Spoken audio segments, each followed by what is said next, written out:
सुप्रभात। हिंदी की कक्षा में आपका स्वागत है। आज हम पढ़ेंगे पाठ 8 संतुलित भोजन स्वस्थ जीवन।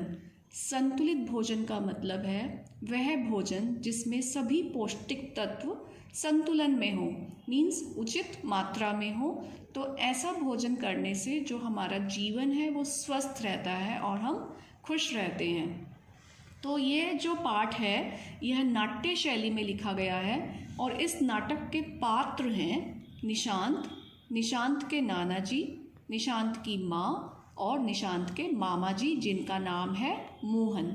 तो दृश्य क्या है? घर के सभी लोग बैठक में बैठे हुए हैं और हंसी मजाक कर रहे हैं।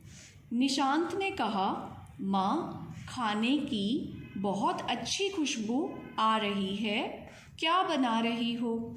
माँ ने कहा, आज लंदन से तुम्हारी मौसी आ रही हैं तो उन्हीं की फरमाइश का खाना बना रही हूँ। तो फरमाइश का अर्थ होता है जो चीज़ हमें पसंद होती है, जो हम चाहते हैं। तो मासी ने जो पसंद की चीज़ें हैं वो अपनी बताई हैं, अपने मन की चीज़ें, और उनकी फरमाइश का, उनकी पसंद का खाना निशांत की माँ बना रही है।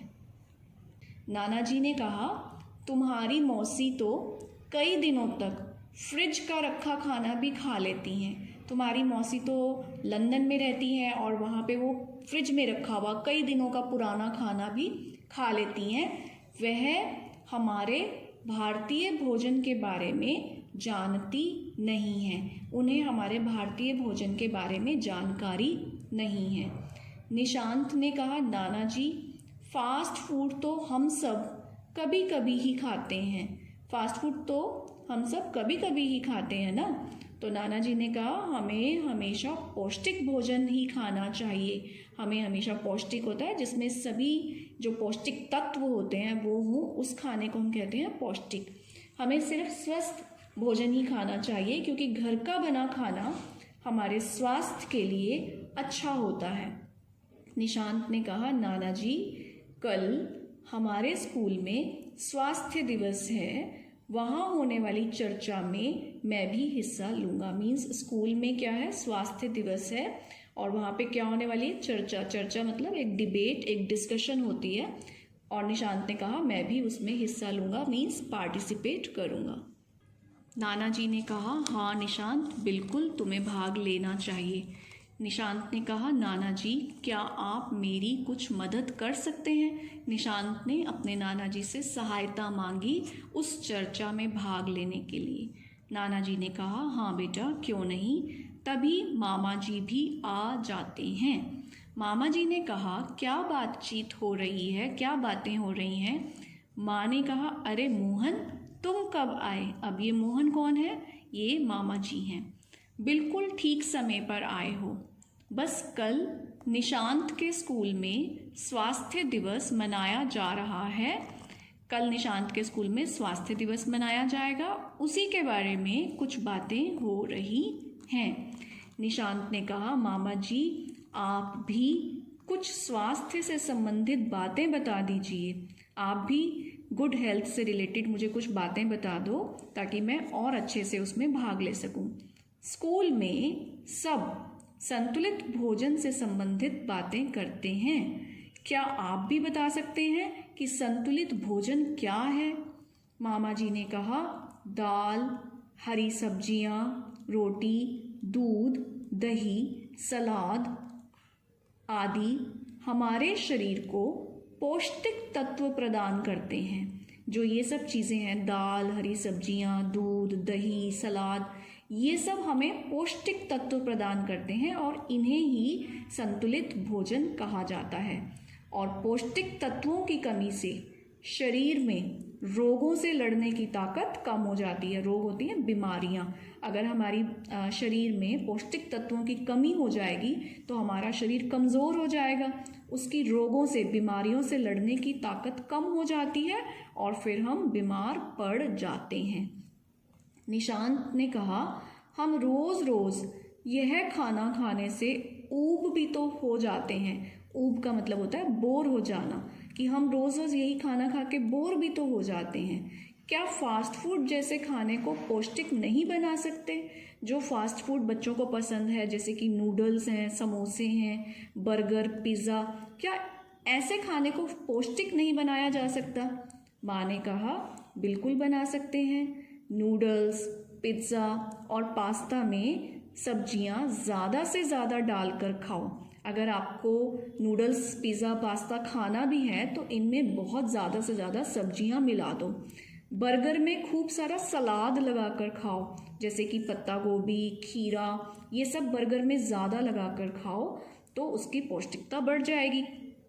मामा जी ने कहा बेटा निशांत, भोजन के साथ साथ व्यायाम करना तथा खेलना कूदना भी ज़रूरी होता है, जिससे हमारी हड्डियाँ मजबूत रहती हैं। तो सभी बच्चों को एक बार हम फिर से बता दें कि खेलने का मतलब यहाँ से मोबाइल पर गेम्स खेलना नहीं है, आपको खुले मैदान में खेलने चाहिए, जिससे कि आपके शरीर का व्यायाम हो और आपकी हड्डियाँ और मजबूत हों।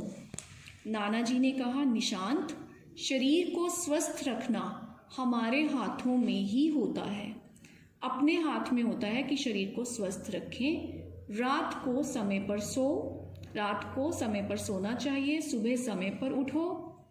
सुबह 15 मिनट व्यायाम करोगे तो शरीर में दिन भर ताजगी बनी रहेगी। उसके बाद रोज़ नहाना, शरीर को साफ रखना, साफ सुथरे कपड़े पहनना, ये सब चीज़ें हमारे शरीर को स्वस्थ रखती हैं। तो विद्यार्थियों, कौन कौन सी चीज़ें हमने ध्यान रखनी है कि सुबह, रात को समय पर सोएं, सुबह जल्दी उठें, सुबह व्यायाम करें, अच्छे से नहाएं, शरीर को साफ रखें और साफ कपड़े पहनें।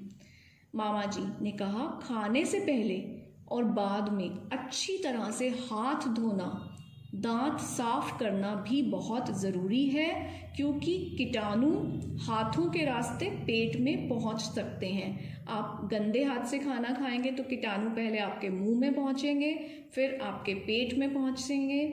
दांत साफ ना करने पर दांतों में सड़न पैदा हो जाती है। अगर आप दांत साफ नहीं करेंगे तो दांत सड़ने लगेंगे, जिससे मुंह से दुर्गंध आने लगती है। दुर्गंध होती है बुरी खुशबू, मतलब कि एक तरीके से स्मेल, जिसके मुंह से दुर्गंध आने लगती है, आपके मुंह से स्मेल आने लगती है। माँ, हमें समय समय पर अपने नाखूनों की सफाई भी करनी चाहिए। माँ ने कहा कि हमें समय समय पर अपने नाखून भी साफ करने चाहिए, क्योंकि अगर हम नाखूनों की सफाई नहीं करेंगे तो उनमें भरा मैल भोजन के साथ शरीर में पहुंच सकता है और मैल में भी बीमारियां होती हैं। नाना जी ने कहा स्वच्छता का ध्यान रखोगे तभी स्वस्थ बन पाओगे।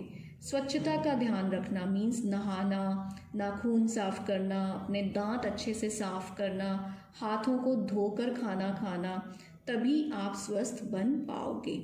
निशांत ने कहा आप सभी से बात की तो समझ में आया कि स्वस्थ रहना हमारे शरीर के लिए कितना लाभदायक है। मीन्स स्वस्थ रहने से हमारे शरीर को बहुत लाभ होता है, फायदा होता है। तभी घंटी बजती है। निशांत ने कहा लगता है मौसी आ गई। तो बच्चों, हमने क्या सीखा इस पाठ से? हमने सीखा कि स्वास्थ्य और स्वच्छता के प्रति हमें सजग रहना चाहिए। सजग रहना चाहिए मीन्स हमें स्वास्थ्य और स्वच्छता से संबंधित सारी जानकारी रखनी भी चाहिए और उसको हमें अपने जीवन में अपनाना भी चाहिए। पौष्टिक भोजन का महत्व सीखा कि पौष्टिक भोजन करना चाहिए, फास्ट फूड नहीं खाना चाहिए, व्यायाम करना चाहिए, समय पर सोना चाहिए। तो इन सब आदतों को अपनाकर हम अपने शरीर को पूरी तरह से स्वस्थ रख सकते हैं और एक अच्छा जीवन जी सकते हैं। तो अब आपने इस वीडियो की हेल्प से इस पाठ को एक बार फिर से घर पे पढ़ लेना है। इसमें आए कठिन शब्दों को, मुख्य शब्दों को लिखने का अभ्यास करना है, शब्द अर्थ आपने याद करने हैं और इस पाठ से संबंधित जो अभ्यास कार्य है ये हम अपनी ऑनलाइन कक्षा में करेंगे। तो बच्चों, मिलते हैं अगली वीडियो में।